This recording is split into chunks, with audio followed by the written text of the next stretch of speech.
Okay, let's go do number 1 on your um, spring semester exam review. Okay, we learned way back after Christmas when the semester started that if these two sides are congruent and this line right here is intersecting at a 90-degree angle, then it is a perpendicular bisector. That line is a perpendicular bisector. Bisector means it's going to be cutting this line right here in two equal parts. So we know that this side will be congruent to that side. So in order to solve for x so we can find BC, we need to set those two equations equal. So 3x plus 4 equals 4x minus 5. And you can just go put it in your end solve, or you can go ahead and work it out.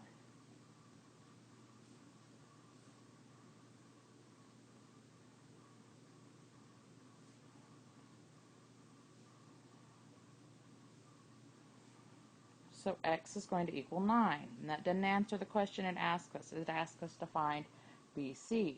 So we need to take that 9 and plug it back in. So if I plug it back in over here, 3 times 9 plus 4 is going to equal 31. That means this side is 31, but so is this side. This side is also 31. So if they want the length of BC, which is the whole thing, BC is going to equal 62.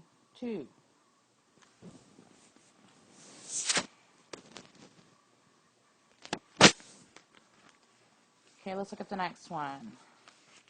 Okay, they tell us right here,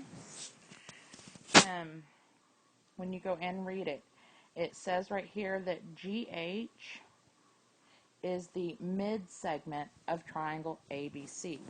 If it is the mid-segment of ABC, that means this point right here, that is the mid-segment of that triangle. That means H would be the midpoint of that line, and G over here is the midpoint of this line, of line AB. So if we're wanting to find the length of X right there, if GB is 21, then X over here would also be 21.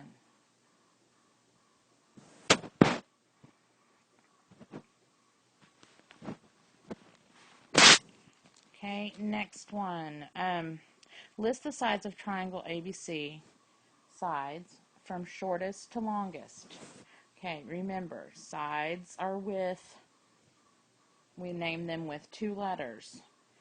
And the easiest way to do this, if they want shortest to longest, we're going to go find the smallest angle. Smallest angle is going to be right here, and it's going to be angle A. Angle A, and it's going to be directly across from side CB. Okay, our next largest one will be 60 degrees, and it is directly across from side AB. And then our largest angle would be angle B, and it's directly across from side AC. So this would be listing them from shortest to longest. But sometimes, even when we do that, I've had kids get confused. So let me show you a different way also.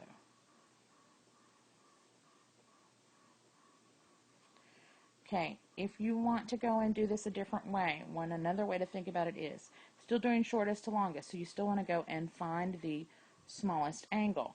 But look, I always tell them, go write down all 3 letters. We're using ABC. Okay, which one is my smallest angle? My smallest angle is what? Angle A. So if I go over here and mark out angle A, what am I left with? I'm left with BC, and that's the side it's going to go with. Go do it again, ABC. Go find the next largest angle. After 57 comes 60. That goes with angle C. So if I come over here and mark out the C, it's going to go with side AB. And then lastly, go ahead and do it again. My largest angle over here is going to be angle B because it's 63 degrees. So if I come over here and mark out the B, it's going to go with side AC. So there's 2 different ways you can do that. Hopefully one of them will help you to remember. Okay, next one, number 4. Complete the statement. We want to know if the measure of angle 1 is less than, greater than, or equal to the measure of angle 2. Easy way. Here's my angle 1. What is it across from?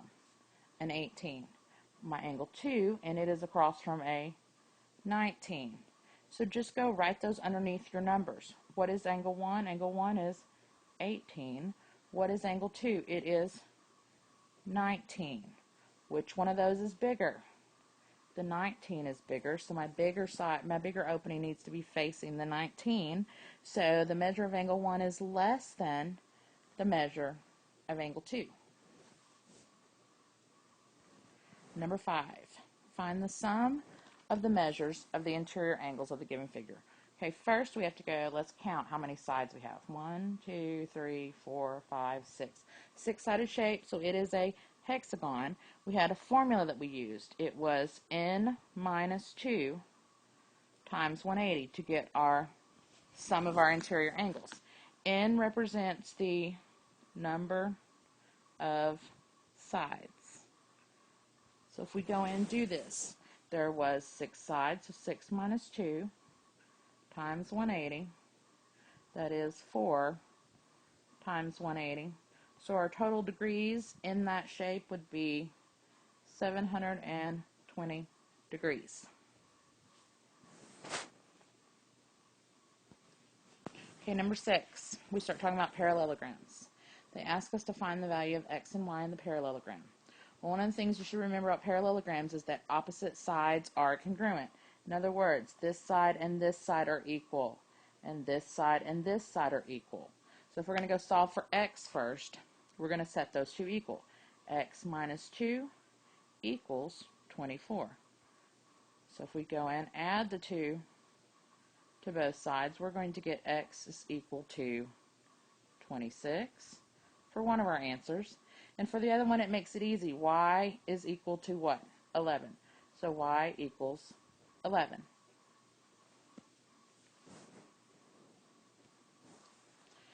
Okay, number 7. Find the value of x that makes the quadrilateral a parallelogram. When AE, and I'm going to try and write small enough, AE is 5x plus 28, and CE is 3x plus 36. Always go label whatever they give you.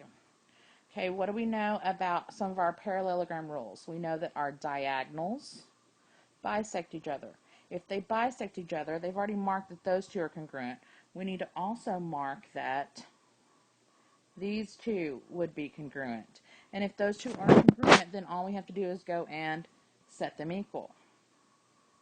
3x plus 36 equals 5x plus 28. And go solve for x. You can put it in your end solve, or you can go ahead and go solve it.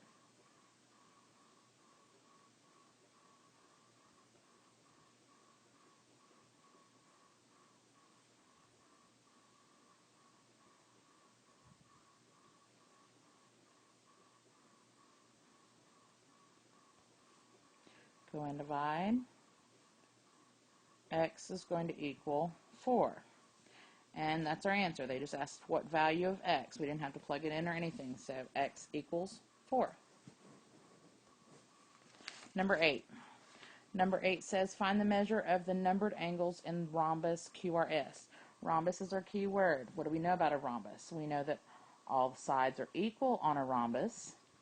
We also know that if we go to our rhombus rules, diagonals bisect. Our diagonal right here is going to bisect the angles. In other words, if this angle is 60 degrees, then this one's also going to be 60 degrees.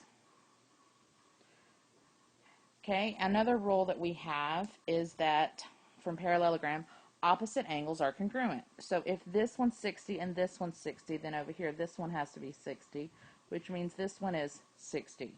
If you look at it as a triangle right here now, if this angle's 60 and this angle's 60, then the other angle must be 60 degrees. Same thing with this one up here. So each one of those angles is going to end up being 60 degrees in that rhombus. Number 9, find the length of the mid-segment of the trapezoid. Okay, we have a mid-segment formula, and I'm going to say MS formula, standing for mid-segment. Mid-segment formula of the trapezoid is base 1 plus base 2 divided by 2. Okay, our bases are the parallel lines, the top and bottom, and it really doesn't matter which one's base 1 and which one's base 2. So I'm just going to go label them, that one base 1 and the other one base 2. So I'm going to do 21 plus 37 divided by 2 is going to give me that mid-segment line. So when I go ahead and put that in my calculator, I'm going to get 58 divided by 2, which equals 29. Our mid-segment is 29. Okay, last one I'm going to do with you, number 10. The triangle, they're telling us right here that the triangles are similar. If the triangles are similar, the angle measure is the same, but our sides are in proportion. So we just need to go find the value of x. I'm going to call this one the little one. This is the big one. So I'm going to do little over big. So if I go look at my little one, this side over here goes from 2 dashes to 3 dashes. So I'm going to go find one over here that goes from 2 dashes to 3 dashes. This would be my little one, which is 30. It goes with my big one, which is 40. So 30 over 40 is going to equal. Now I have to use this x for my little one, and it goes from 3 dashes right there to 1 dash. So x goes from 3 to 1. So look over here, the one that goes with it from 3 dashes to 1 dashes would go with the 24. So it needs to go with 24 because those are the corresponding sides, the sides that would go together. And then we're going to go and cross multiply. So we're going to get 40x equals 720. And when you go and divide that, we're going to get x is equal to 18. So our answer is 18.